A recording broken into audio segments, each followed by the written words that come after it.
সবাইকে কালকে আমি বলেছিলাম বাড়ির সবাই এক জায়গায় যাচ্ছে, তো চলো আজকে তোমরা জানতে পারবে এই ভিডিওটা শেষ পর্যন্ত দেখলে। আমরা সবাই গাড়িতে বসে আছি, এইদিকে খুব বৃষ্টি হচ্ছে।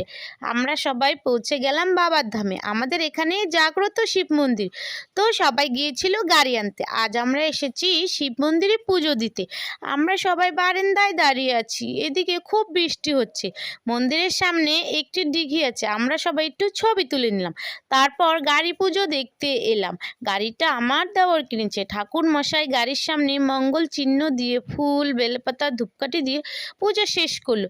চলো তোমাদের শিবলিঙ্গটা দেখাই। এই শিবলিঙ্গটা মাটির থেকে নিজেই উঠেছে। এখানে ভোগ দিয়ে পুজো দেওয়ার পর নারকেলটা ফাটিয়ে প্রসাদ খেয়ে আমরা চলে এলাম মারুগঞ্জে বাবা বালক ব্রহ্মচারী মহারাজের ধামে। এখানে 12 বছর ধরে একইভাবে নাম কীর্তন হচ্ছে। এখানে প্রণাম করে সবাই কীর্তন শুনে বাড়িতে চলে এলাম।